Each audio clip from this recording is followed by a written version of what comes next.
Adult-free, secluded spaces are important for children. They allow children to step out of the adult world and enter more fully into the child's world. They create opportunities for intimacy, solitude, calm and reflection. And they stimulate imagination and socialization as children become absorbed in fantasy worlds in their secluded spaces. Shelter is one of the most basic human needs, and den building seems to be an innate behaviour in children. On cold, windy days, these spaces can provide welcome shelter, while on hot days, they create valuable shade. My favourite thing to doing is to build dens because it's fun and you have to do tons of problem solving and work with your friends and figure out where to make your den and how to place sticks and everything. We're making this house. We've got a living room and a bedroom, and me and my friends, we're just making it for fun. Den building is a very inexpensive activity to facilitate. Simple materials such as poles, rope, sheets, tarps, pegs and crates can be endlessly flexible in the hands of children. You can also use existing structures like walls, trees, fences or willow tunnels as additional resources for den building. It's an activity that's great, not just in natural surroundings, but works well for tarmac spaces too. Den building is a great example of cooperative play in action, with children working together to design, engineer and build a variety of creative fantasy worlds, like army dens, wigwams and houses.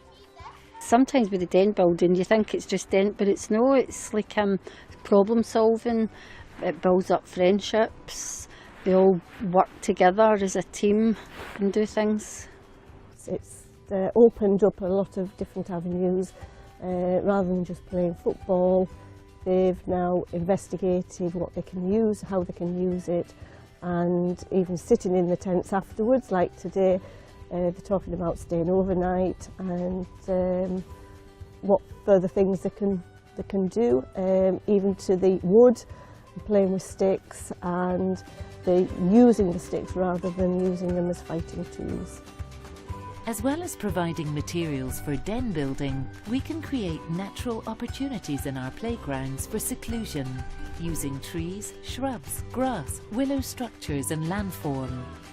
These natural spaces are particularly important for creating moments of calm in a noisy, busy school day. They also give children experiences of being up close with nature in a safe and secure way, helping to form a strong affinity between children and the natural world. They've got just a certain amount of time to play and they know that, and they're just so busy that they don't have time for any niggles, and if they have to put things away, well, that has to be done as well, so they have to concentrate on what they're doing. Providing seclusion is quite countercultural to how we normally manage our playgrounds. So how can we provide these kinds of experiences in a way that ensures children's safety? I'll do a risk assessment, check that it's not too windy or whatever. Then I'll sit the kids down and I'll tell them the do's and the don'ts. Some of the things we say they shouldn't do are put heavy things above your head, don't run about with sticks. If a branch is too long, get two of you to carry it instead of one. Simple tips like timetabling different classes and using children themselves to help monitor play can unlock the benefits of den building and hiding, allowing cooperation, creativity and a sense of responsibility to flourish whilst minimising risk. Just standing back and watching the teamwork, the cooperation, and just getting down to that level of a bunch of primary six girls inviting you across to show the den that they'd built and offering you a cup of tea. It's quite liberating, I think, for them. They're out the classroom, they're out the traditional playground situation, and they can be children again, and it's just great to see that.